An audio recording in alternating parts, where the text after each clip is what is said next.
ማን ነው እንደዚህ ምንጭ ላይ በቅጠል እየጨለፈ ጠጥቶ ያደገ?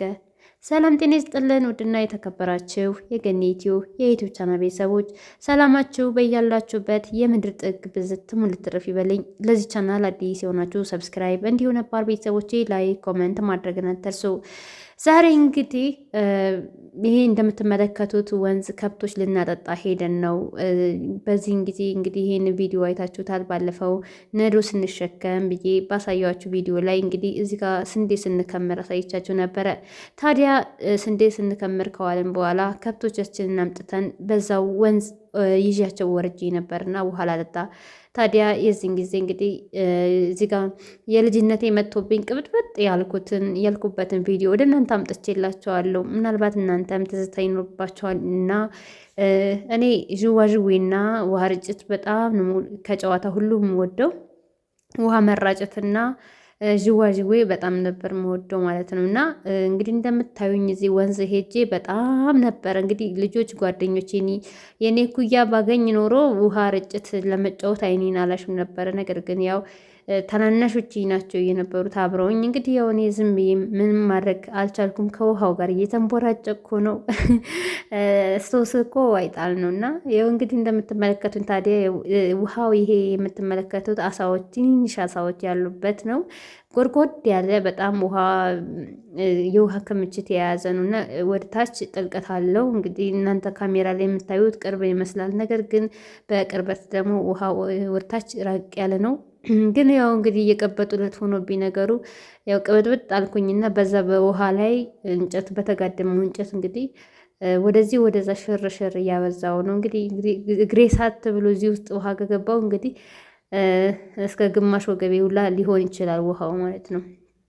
እዚህ ጋር እንግዲህ ወደ ወንዝ ስንወርድ ከብቶችን ይዤ ስሄድ ነው። እዚህ ጋር ወገቤን እንግዲህ ነዶ የተሸከምንበት ገብሱ ስንዴ ምንድን ነው ምርቅ ነው የምንለው በኛ እንግዲህ የገብሱ ሾክ ከላይ ከጫፍጫፍ ላይ ያለው የተሰባበረው እንግዲህ እየቆረቆረኝ ነው ወገቤን የምዳስሰው። ለማንኛውም እንግዲህ ከብቶችን ወደ ወንዝ ስነዳ የሚያሳየውን መጀመሪያ እንግዲህ ውሃ ስጠጣ ምናምን ያያችሁት ከዚህ ቪዲዮ በኋላ ነው የሚመጣው የሚቀድመው። ነገር ግን ያው ትዝታ ይኖራችኋል እና እንደው ውሃ ስንጠጣ በቅጠል የነበረውን ነገር ለማስታወስ ያህል ቀደም አድርጌ ያመጣሁት ማለት ነው። ይህ እንግዲህ እንደምታዩት ፍየሎችም እየጠጡ ነው። ይሄ የኛ እንግዲህ ወንዛችን ይሄ ነው። በበጋም አይደርቅም፣ በክረምትም ይሞላል። በጣም ትልቅ ወንዝ ነው እንደምትመለከቱት። በበጋ ደግሞ እንደዚሁ ነው፣ እንትን አይልም፣ አይቀንስም ማለት ነው። እንደዚሁ እንደምታዩት ዓመቱን ሙሉ ይቆያል ማለት ነው።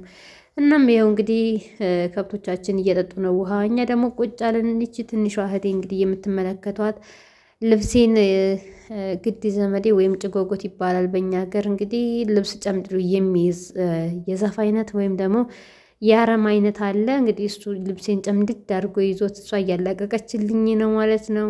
እኔ ደግሞ ከብቶች እስኪጠጡ ድረስ እዚህ ጋር ቁጭ ብያለሁ። እንግዲህ ይኸው ደግሞ እንግዲህ በሬው ጠጥቶ ጨርሶ እንዲህ ሞቅ ሲለው ለማንኛውም ይኸው እንትኑን በእግሩ እየመነጨረ ወደ ውሃው እየወረወረ ነው ማለት ነው አሸዋውን። እኔ ደግሞ ልክ ከብቶቻችን ጠጥተው ሲሄዱ ያው መንቦራጨቅ ጀመርኩኝ፣ መታጠብ። ያው እንደምትመለከቱት እንግዲህ ወንዝ ላይ በጣም ነው ደስ የሚለው ስትታጠቡ፣ ነፋሻማ አየሩ ደግሞ በጣም ነው ደስ የሚለው። እናንተ እየታጠባችሁ ንፋሱ ሽው ሲል ቅዝቅዝ ይላል፣ በጣም ነው ደስ የሚለው እና በተለይ ቀን አካባቢ ነበረ ሙቀት አለ። እንግዲህ ወራጅ ውሃ ላይ የሆነም እንደምታዩት ቦርጭቅጭቅ ቦቸስተስ እያልኩኝ ይገኛለሁ ማለት ነው። በጣም ደስ የሚል ስሜት አለው። እንግዲህ ልጅነቴ ወደኋላ ተመልሼ ይኸው ደግሞ እንግዲህ እዛው አሸዋውን እየበጠበጥኩኝ ወይ ግድ ያው አጓጉል ልጅነት እንግዲህ ልጅነታችሁን ሳትጨርሱ ስትቀሩ እንደኔ ነው የምትሆኑት ማለት ነው። ለማንኛውም ልጅነታችሁን እየጨረሳችሁ ወገኖች እንደኔ እንዳትሆኑ፣ እያደር ልጅ እንዳትሆኑ ማለት ነው። እንግዲህ እንደምትመለከቱት በጣም ውሃ ከመውደዴ እና በቃ የሆነ ዋና ቢሆን ዋና እንደ ሰው አልችልም። ነገር ግን እንዲሁ በቃ ይሄ ወራጅ ውሃ ስላለ ድሮ ልጅ እያለው እነሱ አንድ ግሩፕ ሆኖ እኔ ብቻዬን መሆኑ በጣም ውሃ ከመውደድ የተነሳ ስለማልወጣ ከውሃው አሳ በሉኝ ማለት ነው። ከውሃ ስለማልወጣ ሌላው እርጭት አድርጎኝ ሲሄድ እኔ ከውሃ ስለማልወጣ አንዱ ረጭቶኝ ሲሄድ አንዱን እረጫለሁ ማለት ነው። በልጅነት እንግዲህ ስንጫወት እኔ ብቻዬን ነው ግሩፕ መሆኑ። ግን ያው በሰብሳለሁ ፀሐይ ላይ ምናምን ራሳችን ልብሳችንን ስለምናደርቅ ነው እንጂ እኔ ብቻዬን አንድ ግሩፕ ነው መሆኑ። ሌሎቹ ተሰብስበው ውሃ ስለሚፈሩ፣ እኔ ግን ያው ብቻዬን ግሩፕ ነበር መሆኑ ስለምወድ ውሃ ውስጥ አልወጣም ማለት ነው። እና ማንም ቢረጭኝ ግድ አይሰጠኝም ማለት ነው። ስለዚህ አንድ ሮጦ ረጭተውኝ ሲሄዱ እኔም እየተሯሯጥኩ ነበረ መረጃቸው። እንደምትመለከቱት እንግዲህ ጫማዬንም ሰዲ ለመመለስ እሯሯጣለሁ። በቃ እንግዲህ እቃቃ በሎት ለእኔ ማለት ነው። እዚህ ጋር ለህፃን ልጅ አሻንጉሊት ሰጥታችሁት እንደሚጫወተው ማለት ነው። እንግዲህ ይኸው እንደምትመለከቱት ይሄ ደግሞ እንግዲህ የቀረ ቪዲዮ ነው። ከዛኝ የተቆረጠ ነው። ቅድም ካሳየኋችሁ እየተሯሯጥኩኝ እዚህ ግንድ ላይ ከስር ውሃ አለ፣ እኔ ደግሞ ከላይ እየተሯሯጥኩኝ ማለት ነው። አሁን ጨራርሰን ወደ ቤታችን ልንሄድ ነው ማለት ነው። የያዝኩት በነገራችን ላይ ቅጠሉ ነጋዴ ጥላ ይባላል፣ ወይም ደግሞ የጅብ ጥላ ነው፣ የጅብ ምርኩስ የሚባል ነገር ነው የሚባለው በእኛ ሀገር። የነጋዴ ጥላ ምን እንለዋለን ማለት ነው።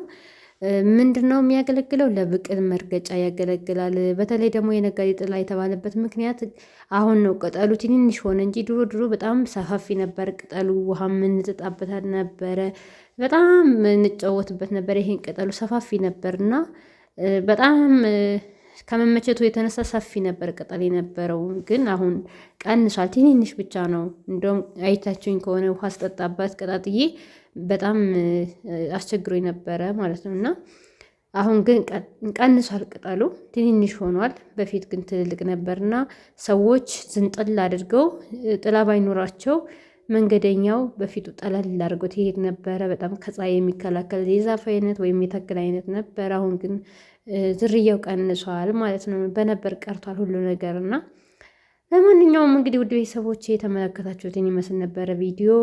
ይህንን ላይክ እንደምታደርጉት ሼር እንደምታደርጉልኝ ተስፋ አድርጋለሁ እና ይህንን ቪዲዮ እንደምትወዱ ተስፋ አደርጋለሁ ማለት ነው። የገጠር ልጅነታችሁ ትዝታችሁን ያው እንግዲህ ፏፏቴው ላይ ቆሜ እኔም ፏፏቴውን እየገደብኩ ነው ማለት ነው። የሆነ ሽሚል ምንድነው ድምፅ እንዲኖረው ብዬ ነው። ሰላማችሁ ይብዛልኝ። በሌላ ቪዲዮ እንገናኛለን።